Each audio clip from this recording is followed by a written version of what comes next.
ಸ್ವಂತ ಮಗನೇ ತಂದೆ ತಾಯಿ ಆತನ ಸಹೋದರಿಯನ್ನು ಕೊಲೆ ಮಾಡಿರ್ತಕ್ಕಂಥ ಘಟನೆ ವಿಜಯನಗರ ಜಿಲ್ಲೆಯ ಕೊಟ್ಟೂರು ಪಟ್ಟಣದಲ್ಲಿ ನಡೆದಿರುವಂಥದ್ದು.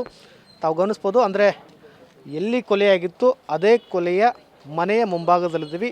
ಇದೇ ಮನೆಯಲ್ಲಿ ಆತ ಜನವರಿ 26ನೇ ತಾರೀಕು ಮೂವರನ್ನು ಕೊಲೆ ಮಾಡ್ತಾನೆ.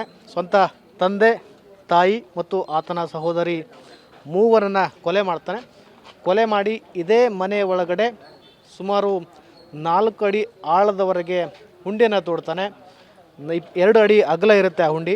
ಅಲ್ಲಿ 3 ಮೃತದೇಹಗಳನ್ನು ಒಂದೇ ಹುಂಡಿಯಲ್ಲಿ ಹಾಕಿರುವಂಥದ್ದು. ಅಂದರೆ ಆತನ ವಿಕೃತಿ ಎಷ್ಟಿತ್ತು ಅಂತಂದರೆ ನಿಜಕ್ಕೂ ಕೂಡ ಆ ದೃಶ್ಯವನ್ನು ನೋಡಿದವರು ನಿಜಕ್ಕೂ ಆತಂಕವನ್ನು ವ್ಯಕ್ತಪಡಿಸ್ತಾರೆ. ಮತ್ತು ಆ ಆರೋಪಿ ಅಕ್ಷಯ್ಗೆ ಚೀತು ಅಂತ ಉಗಿತಾರೆ. ಅಂದರೆ ಫಸ್ಟಿಗೆ ಆತನ ತಾಯಿಯ ಮೃತದೇಹವನ್ನು ಅದೇ 4 ಅಡಿ ಆಳದ ಹುಂಡಿಯಲ್ಲಿ ಹಾಕ್ತಾನೆ. ಬಳಿಕ ಆತನ ತಂಗಿಯ ಮೃತದೇಹವನ್ನು ಹಾಕ್ತಾನೆ. ನಂತರದಲ್ಲಿ ಆತನ ತಂದೆಯ ಮೃತದೇಹವನ್ನು ಹಾಕ್ತಾನೆ. ಒಂದೇ ಗುಂಡಿಯಲ್ಲಿ ಹಾಕಿ ಮುಗಿಸ್ತಾನೆ.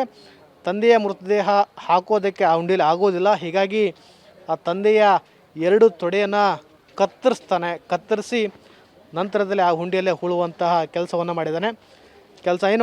ಯಾವಾಗ ಈ ಮೂವರನ್ನು ಕೊಲೆ ಮಾಡ್ತಾನೆ, ಬಳಿಕ ಇದೊಂದು ಮಿಸ್ಸಿಂಗ್ ಕೇಸ್ ಅಂತೇಳಿ ನಾಟಕ ಮಾಡಲಿಕ್ಕೆ ಹೋಗ್ತಾನೆ.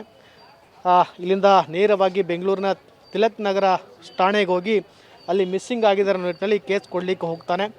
ಆದರೆ ಅಲ್ಲಿ ಸ್ವಲ್ಪ ಅವನ ಹೇಳಿಕೆಯಲ್ಲಿ ದ್ವಂದ್ವ ಕಂಡು ಬಂದಾಗ ಆ ತಿಲಕ್ ನಗರ ಪೊಲೀಸ್ ಅಧಿಕಾರಿಗಳು ತಮ್ಮದೇ ಆಗಿರ್ತಕ್ಕಂಥ ಸ್ಟೈಲ್ನಲ್ಲಿ ವಿಚಾರಣೆ ಮಾಡ್ತಾರೆ. ವಿಚಾರಣೆ ಮಾಡಿದ ಬಳಿಕವೇ ಆತ ಆ ಮೂವರನ್ನು ಕೊಲೆ ಮಾಡಿರೋ ಬಗ್ಗೆ ಮಾಹಿತಿಯನ್ನು ಕಕ್ಕಿರುವಂಥದ್ದು.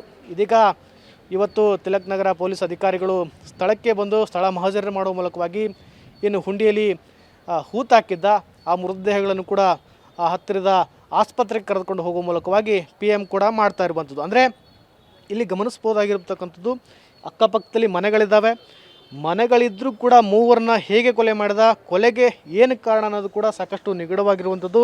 ಈಗಾಗಲೇ ಸ್ಥಳೀಯರು ಹೇಳುವ ಪ್ರಕಾರವಾಗಿ ಕಳೆದ 1 ತಿಂಗಳ ಹಿಂದಡೆ ಅಷ್ಟೇ ಜಗಳೂರಲ್ಲಿ ಒಂದು ಮನೆಯನ್ನು ಮಾರಾಟ ಮಾಡಿದ್ದಾರೆ. 1 ಕೋಟಿಗೂ ಅಧಿಕ.